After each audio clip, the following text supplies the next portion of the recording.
9ാം ക്ലാസ്സിൻ്റെ 2026 annual exam ഹിന്ദിയുടെ question paper ആൻസർക്കാണ്.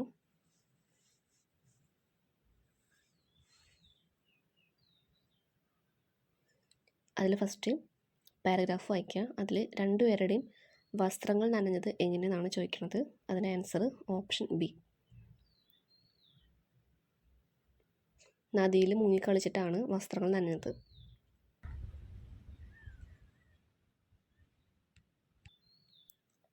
രണ്ടാമത്തെ question, തന്നിരിക്കുന്ന ഈ ഭാഗത്തിനെ അടിസ്ഥാനമാക്കിയിട്ടൊരു പഴക്കഥ. അപ്പോൾ അതിൻ്റെ ആൻസറിൽ ആ സീൻ എങ്ങനെയാണ്, ദൃശ്യം, കഥാപാത്രങ്ങൾ, അവരുടെ സംഭാഷണം ഇങ്ങനെയാണ് എഴുതേണ്ടത്. അതിൻ്റെ മോഡൽ നോക്കുക.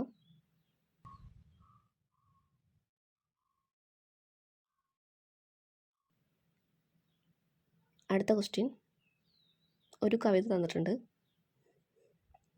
അതിനെ റിലേറ്റ് ചെയ്തിട്ടുള്ള ക്വസ്റ്റ്യൻസ് ആണ്. അതിൽ മൂന്നാമത്തെ ക്വസ്റ്റ്യൻ ആൻസർ തുമാരി തും പ്ലസ് കി ആണ്, ഓപ്ഷൻ ഡി. നാലാമത്തെ ക്വസ്റ്റ്യൻ, ഒരു സ്റ്റേറ്റ്മെൻറ്റ് തന്നിട്ടുണ്ട്, അതിനോട് മാച്ചായിട്ടുള്ള കവിതയിലത്തെ വരികൾ തിരഞ്ഞെടുക്കാനാണ് പറയുന്നത്. അവസാനത്തെ 3 വരികളാണ് ആൻസർ.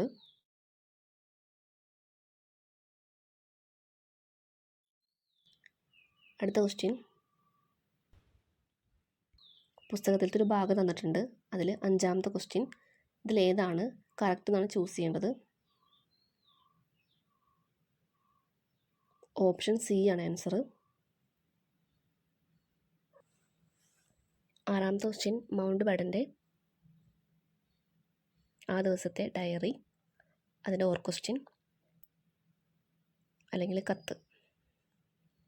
അതിന് ആൻസർ നോക്കുക.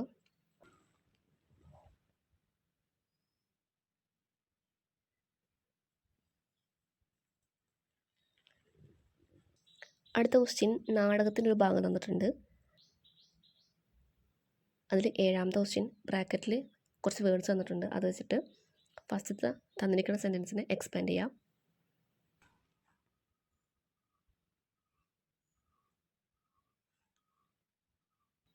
8ാമത്തെ ക്വസ്റ്റ്യൻ, ലോക നാടക ദിനത്തിൽ നിങ്ങളുടെ സ്കൂളിൽ രാജ ഓർ വിദ്രോഹി എന്നുള്ള നാടകം അവതരിപ്പിക്കുന്നുണ്ട്. അപ്പോൾ അതിൻ്റെ ബേസ് ചെയ്തിട്ടുള്ളൊരു പോസ്റ്റർ ഉണ്ടാക്കുക.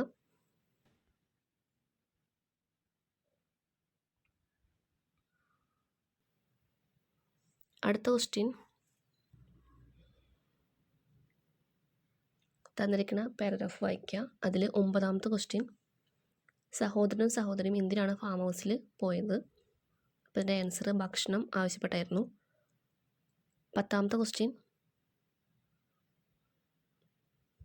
ഈ സന്ദർഭത്തിൽ വെച്ചിട്ട് അവിടെ ഉണ്ടായിരുന്ന പെൺകുട്ടിയും ഇവരും തമ്മിലുള്ള സംഭാഷണം.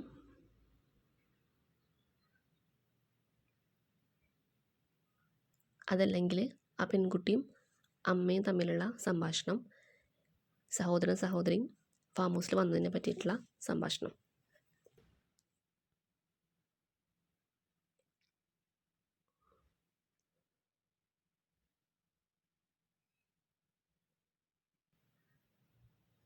അടുത്ത ക്വസ്റ്റ്യൻ, പാരഗ്രാഫ് വായിക്കുക. അതിൽ 11ാമത്തെ ക്വസ്റ്റ്യൻ,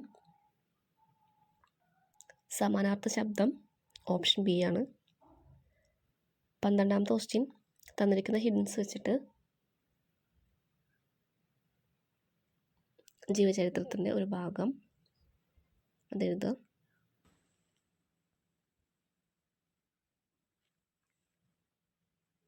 അടുത്ത ക്വസ്റ്റ്യൻ, തന്നിരിക്കുന്ന സെക്ഷൻ നോക്കുക. അതിൽ 13ാമത്തെ ക്വസ്റ്റ്യൻ, അതിഥികൾ ഡ്രോയിങ് റൂമിലെ ബോൺസൈനെ കണ്ടിട്ട് എന്തിനാണ് അത്ഭുതത്തോടെ നോക്കുന്നത്.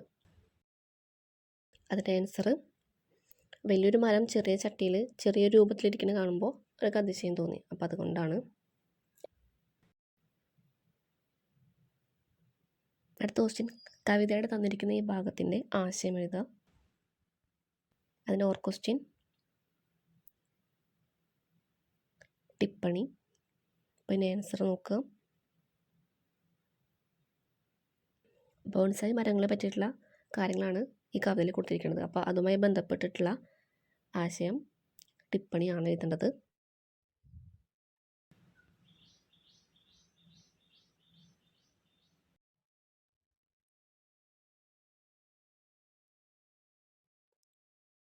അടുത്തത് 15ാമത്തെ ക്വസ്റ്റ്യൻ.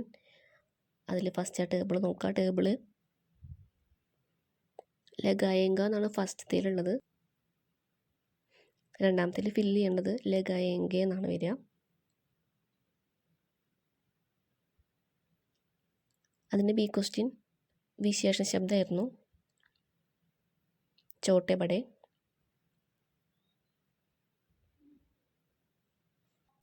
ലാസ്റ്റ് ക്വസ്റ്റ്യൻ പ്രകൃതി സംരക്ഷണത്തിനെ പറ്റിയിട്ടുള്ള ഒരു ചെറിയ പാരഗ്രാഫ്.